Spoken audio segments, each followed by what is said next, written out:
Hi everyone, Olivia Reiner here for Packers News, joined by Jim Ozarski, and with a lot of sadness, I must inform you that this is our last post-practice regular season live stream. If you are not heartbroken, Oh, you just made everybody so sad. it just must mean you don't have a heart, because I am clearly crushed about this. It is a little bittersweet. It's the end of the 2019 regular season era for Packers News. Yeah, that's true. Oh my God, you're so this is dramatic. It is. Well, this is it's what brings me joy on a daily basis, Jim. But we'll be back here next week. Yeah, we're not going anywhere. No. It's not over yet. And even when it's over, it probably won't be over. Right. There's always something going on, right?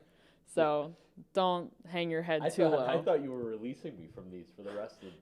Yes, it is with a heavy heart that I must announce that Jim is no longer going to be on our show. Yeah. Yeah, so anyway, no, that's okay. All is well, guys. Happy Friday. Hope you're having a good day so far. Thank you for joining us. If you're over on the Facebook chat, leave us a comment. We'll get to it momentarily, but before we get to that, we always like to start off by discussing the injury report, or in this case, the final injury report before the game on Sunday in Detroit. Yep. And we do have some updates for you following today's practice and Matt LaFleur's press conference. And most notably, so we'll just discuss what the injury report says. So there are 3 guys that have been ruled doubtful for the game on Sunday, and that would be Jamal Williams, Will Redmond, and Danny Vitale. So obviously Jamal Williams stands out, second-string running back. Danny Vitale is really the third-string running back, even though he is the fullback on the team. Dexter Williams, Tyler Ervin have a combined, Dexter Williams has 3 carries in the game in Oakland in garbage time. Tyler Ervin, I think, has carried the ball 5 times in his career. Yeah. So Danny Vitale, for all intents and purposes, is the third-string running back. So Vitale doubtful. Matt LaFleur said today at the press conference that he would say he didn't rule him out entirely, Jamal Williams, but it sounded like it though. Yes, it certainly did. Even just to see his name pop up on the injury report as doubtful was somewhat of a surprise. So those are 2 important names that will not be backing up, or could not be backing up, Aaron Jones on Sunday. Yeah, which is obviously we'll have to monitor Williams' shoulder going forward, even if they get the bye. I think we haven't seen him with any sort of accoutrement around that arm. Same thing with Danny Vitale with the knee. So that's probably a good sign. Generally speaking, if those are joints that are really hurt, you might see those guys with some apparatuses. We haven't seen that yet. So the bye week will be very important for them.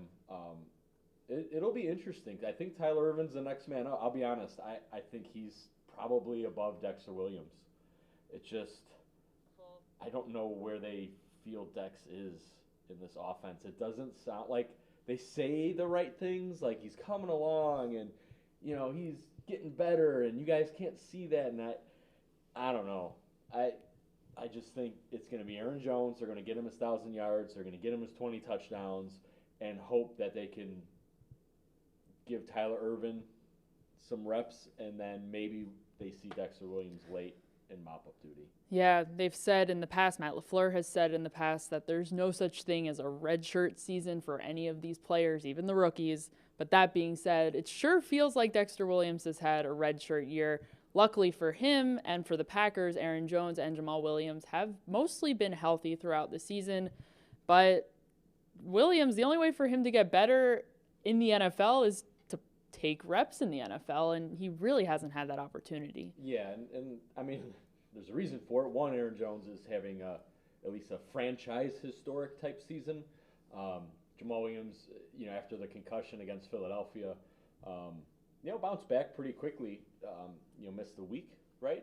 And he's been pretty healthy. So, I think in the Packers' perfect scenario, they run it up in the first half, and then Tim Boyle, Dexter Williams, can get some run, like legitimate run in the fourth quarter in Detroit. Yes, and then the only other player that is listed on the injury report with any sort of limited status for Sunday is Jay Kumaro, who was listed today in practice with an illness. He was not even there. So yeah, they've done that's happened a few times. Guys have had illnesses Ryan Grant missed a day. Alex Lights missed a day. So I would imagine, pump them full of fluids and be ready to go. Kumaro. Will Redmond just with the hamstring also makes sense for him not to play. Detroit doesn't have all of the weapons they normally do on offense. So, again, he's been a valuable special teamer. Mike Pettin really trusts him, so it would make sense to give him a full 2 weeks, if they can win and get the bye, to get that hamstring healthy. Before we continue any further, I'm just going to make sure Jim's mic is okay. You're a little low, apparently, according to the great people over on Facebook. So you can. It's Jim. Jim, how does it feel to have your own show? It's what I've always wanted. I feel like Olivia's held me back this season to a degree, and this is what I need. No questions. I'm just going to talk freestyle into the microphone, into the camera. I think you look okay. How's he sounding, guys? Does he sound? He definitely looks good. We can all agree on that. But can we agree on Jim sounding good? Oh, I might have just turned myself up. This is great, guys. This is This is what live television is like. You don't get to see this from all of our friends in the Green Bay, Milwaukee television stations. This is what happens. Aha, yeah. Jim, you're good. You're golden. Of course. Now you're good. There he is. There he is. Yeah. I will take full responsibility for that one. I'm not re-racking all of those great thoughts. Did you guys hear what he had to say at all? Did we hear anything you said, Jim? Maybe not. Hopefully not, because you're just okay anyway. Yeah. All right, so that's the injury report. You guys are good. Hopefully, whatever Jim had to say picked up on my microphone a little bit. So everything's good. Let's see what we got. We'll see what is going on in the comments. Troy said, rest those guys for the playoffs. Yeah. No, that's not. The only way they're going to rest is if they allow themselves to rest, give themselves that own carrot by really pounding Detroit in the first half or first three quarters. This team hasn't dominated anybody like that, so I hesitate to just say that's what's going to happen. But no, they're playing for something. I mean, that 2 seed and that week off is important. There's a huge difference in, as Matt LaFleur said, do you want to get to the second round of the playoffs Sunday or have to do it next Sunday? And the rest isn't going to happen unless the Packers put together their best first half of football all year. Absolutely. So much so, it's a big game for the Packers. Less going on for the Detroit Lions right now. The Lions are playing for pride, which I think is very funny because a pride of Lions.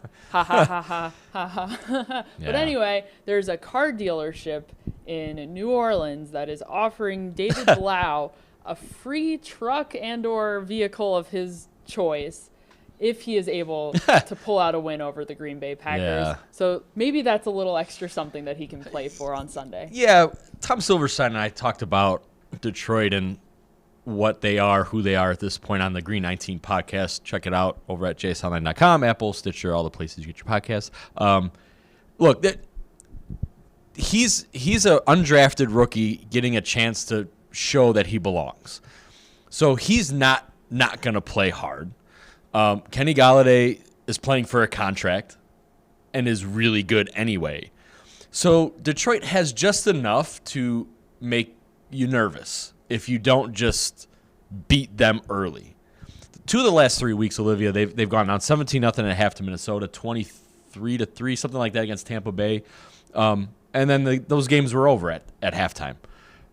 You let them stick around like Chicago did, like Denver did last week, and all of a sudden you're late in the third quarter. Like, what are we doing here? So those are guys who are playing for something. I think what you need to do if you're the Packers is just be physical, run it down their throats, run them out of the stadium in the first half, because then, thinking of the Packers, I get so choked up thinking about this. Thinking of the Packers week 16 here last year. That's what Detroit did. They came in here and just beat the crap out of them, quite literally, and then the Packers wanted to go home by halftime. So I think that they want to flip the tables Sunday. They quite literally wanted to go home. They're already home. They were already wanted to go to like their home. home. Warm Yeah. home. Yes. All right. We've got Corinne asking, how significant is it if Jamal Williams doesn't play on Sunday? I know that we have said throughout the season, Aaron Jones needs to get more touches, needs to get more involved in this offense, on the ground, in the passing game, period. However, Jamal Williams does provide a big benefit to this Packers defense when Aaron Jones can't be on the field for every single offensive snap. That's a given. But when Jamal Williams is in there, he brings a different style to this Packers offense that Aaron Jones doesn't bring. It's a good compliment. Yeah, and Aaron Jones does need 20 to 25 carries. However, they're going to run, in their view, hopefully 75 snaps. So, someone else has got to take those carries. And Jamal Williams doesn't fumble. He doesn't turn it over. He catches the ball. He does all the things you need your number 2 running back to do. So it is significant in that way where, look, Aaron Jones is going to need a breather. Is Dexter Williams going to catch it? I don't know. Tyler Ervin has experience in this league. Is he going to run the right route or know what Aaron Rodgers wants him to do on an adjustment? I don't know. So but we do know that with Jamal Williams, so it is significant in that way. Mm-hmm. If the Packers can game plan Dexter Williams, if they need to, into whatever they're preparing for Detroit, use them on early downs, short yardage scenarios. They're going to do their best to play this game. If they have to use him in the ways that they can feel good about, that they know will work to whatever his strengths and or weaknesses are. Yeah, that's a good point. And this coaching staff's been pretty good at doing that, I think. Whether it be Jay Sternberger's first offensive snaps against Carolina where they just had him block, and he did that well. So you're right. If Dexter Williams is up and he has to play, I do think you'll see they'll have him run some plays that he feels good about, that he practices well. And hopefully they can manage to not have to be in a situation where it's like, oh, we need to freewheel this, and some things he's not as comfortable with. Right, and that's why Aaron Jones is healthy, and they should be grateful that he is, because then they can ride him for as much as they want. Johnny points out that there's been a lot of criticism of Kevin King and Blake Martinez this year, but he also acknowledges that both are playing well. One is leading in tackles, one is leading in picks, and he doesn't understand why the criticism is there. Yeah, we'll start with Kevin King, because everybody seems to want to pick on Kevin, and that goes back to the thing he can't control, which is TJ Watt's in Pittsburgh and not here. So I think Packers fans are always going to have that comparison, which is not his fault. Then, also not his fault, they drafted Jair Alexander, who's really good. So Kevin is talented, and when he's healthy, is a very good NFL corner. It's just that I think you have the built-in frustration from the draft and him missing so many games. And yeah, has he been victimized? Sure. But I think on balance, Olivia, he allows Mike Pettin to do the things he wants to do rush-wise because he is a good corner. Now, Martinez, I think, is the same thing. He's good at what he does. He is not a cover linebacker. He's can't run with tight ends. He doesn't have interceptions or set. Like he's just a solid player, and I think sometimes when you have high draft picks who only turn into be solid players like that drives people crazy. But you need those guys, and they've been needed this year. Mm-hmm. And Blake Martinez playing in the middle, covering the middle, can just be a challenging place to be in. Yeah, especially when the middle of the field has been a problem. Sure. For most of the year. Mm-hmm. So I don't think Blake Martinez will be here next year. Kevin King, I think, will be, and they might look to extend him. So because he is that good when he's healthy. Mm-hmm. Yes, sir. Yes, sir. See, thank you very much. There's your thought, Johnny. Also, Johnny's opining in the comments section today, but good thoughts for sure. He says that the Packers need Aaron Rodgers to take over like he has in the past. He's been a good game manager, but he needs to get hungry.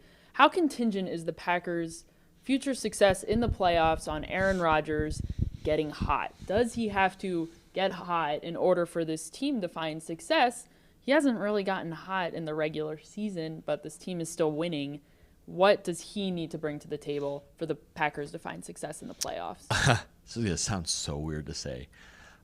He only needs to be a game manager. Don't turn the ball over. Sounds crazy to say, but this defense is playing well enough.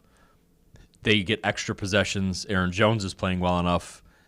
So as long as the quarterback doesn't fumble or throw an interception, and because look, the margin for error is so thin that he has to be perfect in that way, Olivia. I don't think he needs, and he has pretty much said this week, like, I only need to throw 180, 220 yards, a touchdown maybe, get him in the right protect. Like, he just needs to do that stuff. And it does sound like a game manager, but that's how this year's developed. I don't think for them to win the Super Bowl, if they're in Miami, I think, yeah, he's going to have a great day.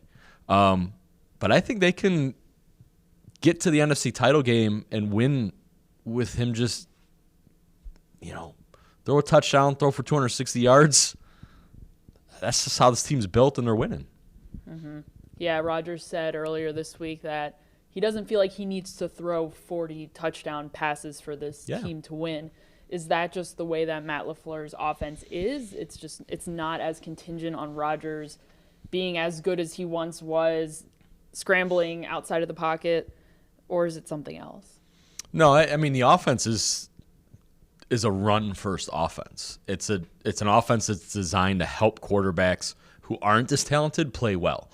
So I think, in 2020, if Aaron Rodgers is healthy, you will see better numbers, better production, all the things people want to see. I think this year, the way the offense is and the way Aaron Jones is running and the line is blocking, like they're winning this way because that's how they're supposed to win. I think the full bloom of this offense, if you will, Olivia, is going to come later in 2020, 2021. It's just I think Rodgers' talent has allowed them to do this. Like, I think if this was, let's just say if this was Deshaun Kaiser, this is like a 7-win team. You know what I mean? Like, I think Rodgers, all the other stuff he does and brings has helped them overachieve a little bit, even though his numbers aren't going to be fantastic. All right, interesting. So we've already discussed the Detroit game a little bit. What was your prediction that you made, which will be up over on PackersNews.com if you're curious to see everyone on the staff's prediction? But Jim, what did you predict for this game? I do think they'll, even with lack of practice, which hasn't really worked out for them when they were doing those Wednesday walkthroughs, right? In the middle of the year, LA, the bye week didn't work out great for them. I do think the carrot of the bye week and the fact that they are just better than the Lions. I went 31-7 or 31. No, I think I gave Detroit another score. Maybe it was like 31-13 or something like that. But anyway, they'll win. They'll put it away early. And if Detroit adds some points late or whatever, I think they kind of just play defense the way they have been. And they actually, Aaron Jones gets his 20, gets his 1,000 yards. Devontae Adams gets 80 catches. He gets his 1,000 yards. I think a couple of those guys get some individual milestones en route to a Packers, I guess their first real blowout since Oakland. Yeah. So Thies picked 30-13. Okay. So I'm right around there. I can't remember. Yeah. Very similar. 30 being definitely on the higher end of points for the Packers. Yeah, they don't typically get there, so stepping out of the box. Yeah. Ooh. Yeah. Yeah. No, I pretty much said that if the Packers can't win this one on Sunday, they are going to have a hard time in the playoffs. I mean, they need to set the tone this last game, put them to bed early, call it a day. Don't let them get in there anywhere near them. Don't let them get close, and just get the milestones, everything out of the way. And it's good that they have something to play for in this last game. It's going to keep them sharp heading into the playoffs and maybe even a bye week for them if they're able to win. Yeah, I think there's something to be said for playing, and I think the Rodgers talked about it, the coach talked about it. Like Minnesota, for instance, is going to rest everybody. They know their seed is what it is, so they're giving their guys a bye. But I think if you can play well and put together, a fifth straight victory in December, that's a good thing, especially then a pretty healthy team gets another week of rest. Too many positives that I think that the team will respond to, as opposed to maybe some of those lackluster performances we saw earlier. All right. Well, guys, that is everything we have for you today. We will be in Detroit, so make sure you're following along PackersNews.com for all of the coverage leading up to the game. At the game, after the game, we will be there and we'll bringing you the latest. So also make sure you're checking out our live stream before and after the game on Sunday. Once again, our last regular season game. Getting emotional just thinking about it. It's been a lot of fun getting to chat with you guys throughout the season, so we do really appreciate you being here with us. Also, make sure you're following us on all of the Packers News socials as well. Anything else we need to plug, Jim? I feel like we've just gone through the gauntlet. We have. The podcast, the live blog. There's so much content, and we do it all for you guys, so make sure you're consuming as much of it as you'd like, and always give us your feedback. We love to hear it.